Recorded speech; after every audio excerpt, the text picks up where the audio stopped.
So, guys, hello, and let me tell you about the time when I was a police officer. I was, aka was.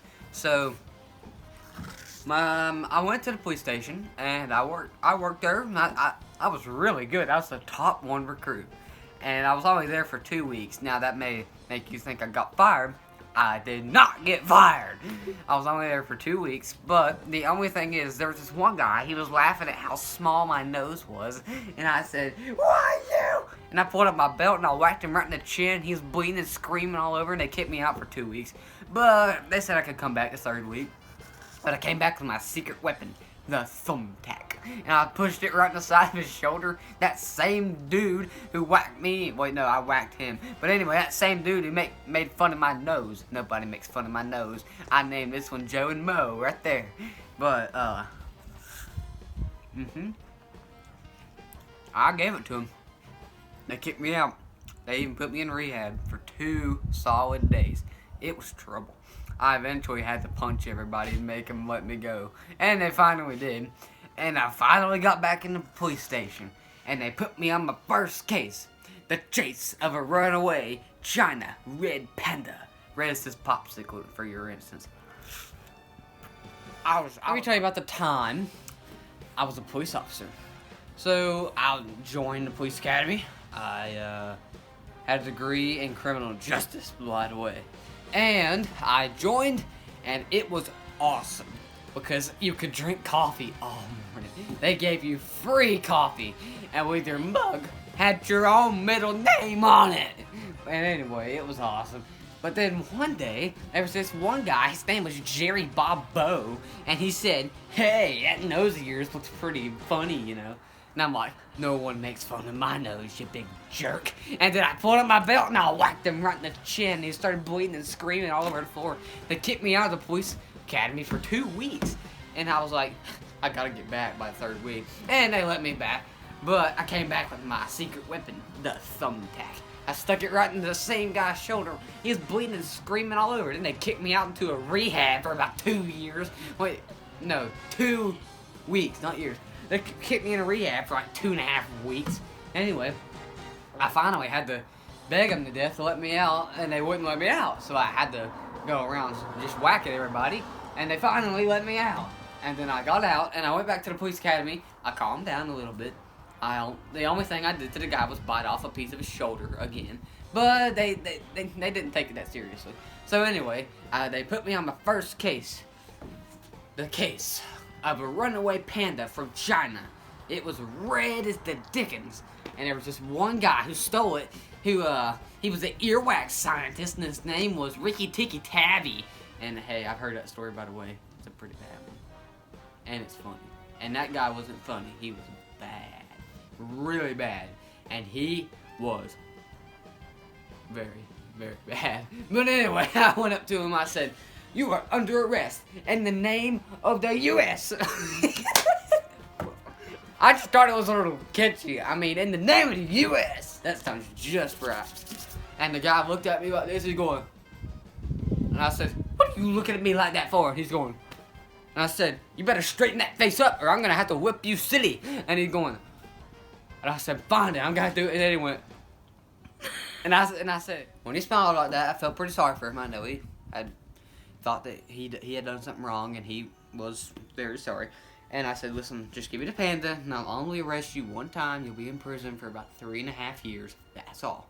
And and then I turned my head away. I said, "Oh man, he feels so sorry for what he did." And then I hear, and I turned my head like this. I go, "You!" And then he's running away, and I'm like, "Get back here, you nerd!" And I took my police badge and I shook it in the air, and it was going like 1,000 feet in the air. And then I see him running. He's going like this. He's going, and then it goes donk.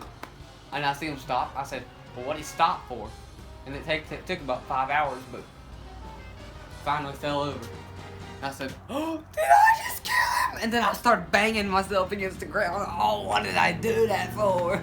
I just wanted to stop him so I could put him. And then these ladies came walking up the road and they saw him laying there and they're like, "Oh, did you catch that guy? He's been in the newspaper for weeks."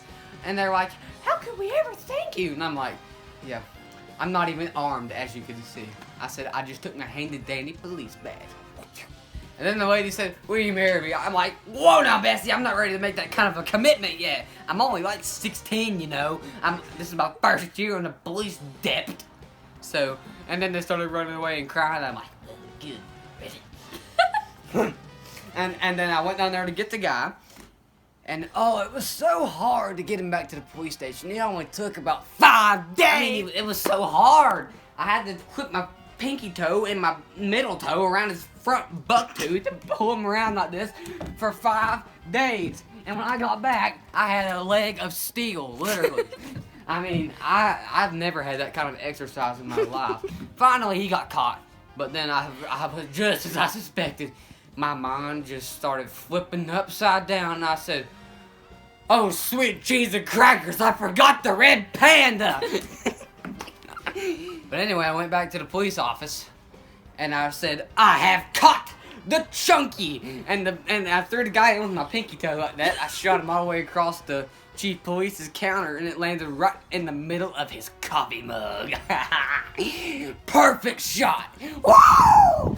And then he looked at me like that. I said, I caught him. He said, where is that red panda? And I said, oh, sweet cheese and crackers. I did forget the red panda. I'm very sorry about that, but it's just a red panda, man.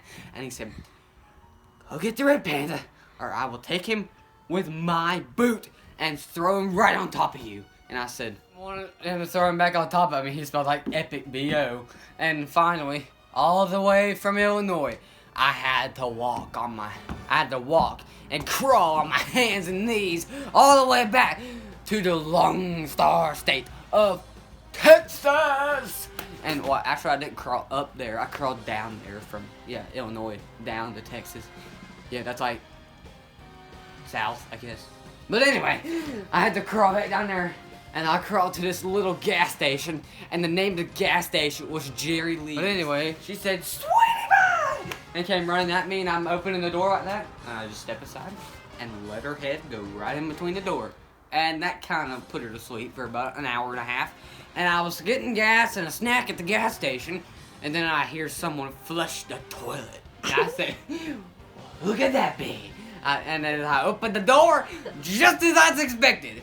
The red panda! And I have got it. And I said, and the panda went. And we looked at each other, and the red panda went. And I went, that's so good. Okay. And I was stuck at face, and I saw that there was kind of a little seal right in between the neck, and I said, your head's not screwed on straight. And I took it by the ears, and I just grabbed it off, and I about fainted for 2 hours. It was that woman that asked me to marry her. And I fell on the ground, and she was rubbing my head. She said, I will let you take me back to the police station if you marry me. I said, I'm not going to marry you, and I'm going to take you back to the police station if you like it or not. You are a convicted felon, yo! And I took her back to the police station, and I just shoved her in the locker room. But anyway, I saw Chief Bogo. The Chief Bogo was on his knees proposing to the convicted felon. And I went, and I had to go in the locker room and throw up. And I said, what is that doofus doing? And I went up to him after he had proposed. I said, son, what have you done? And he went up to him, and I went up to him and I said, why are you proposing to a convicted felon? She should be in prison for 8 years. Make it 18 years, maybe. That is ridiculous. She ran all the way from Illinois to Texas on her paws. Wait, I guess you could say paws. It was just a costume. It was a pretty realistic looking costume too. I bet it cost like $350 for just the ear. It strikes me Chief Bogo probably just wanted the costume. But anyway, I still gave him a lick. So I took my knuckle and I went, and I licked him for sure. And that's how you lick people with a knuckle. You lick it first and then. Oh. Kids, do not try this at home. Kids below 10 years old, that is. I am not 10, by the way. I am 25! I'm not really going to tell you how old I am, guys. You can comment below and ask how old I am. But I'm not going to tell you. You can try to guess. But anyway, I finally left the police department, and I I had a good lick with Chief Bogo. And, well, the Chief Bogo, not Chief Bogo, the Chief Bogo. No, the Chief Bogo. But anyway, I went back home, and I finally sat down on my couch. And I started watching the movie, Ricky Tikki Tavi. And I was like, oh no, that's on demand. Oh man, does it have to be this? I said, oh man, I was hoping so bad to watch Cinderella. But anyway, I sat down and watched Ricky Tikki Tavi for a while. And it scared me half to death because it reminded me of that night of that guy who owned the panda. And I'm like, wait a minute, what even happened to that guy that I just struck with my police badge? Shit, I have extremely skilled ninja stars that I can throw at people like that. And I said, what happened to him? And I called Chief Bongo, and I heard him going la la la la la. And I said, what are you doing? And he said la la la la la. And I said, talk to me. And he said la la la la la la la. And I said, okay, just talk to me. And he said, okay. And I said, what happened to that guy that owned the panda? And he said, oh, nothing. We just flushed him down the toilet. I said, well, how did you even fit him in there? You must have had to buy a toilet that was like 24 by 60. I mean, that is just incredible. Man, I'm proud of you, Chief Bogo. You're my friend now. And then finally, I sat down on the couch and I drank out of my coffee cup, which had my middle name on it, like every police person that has in the police department. But anyway, I'm standing on this porch. I just got home from drinking my coffee cup, and I guess that's about it for you guys today. And yeah. I guess, well,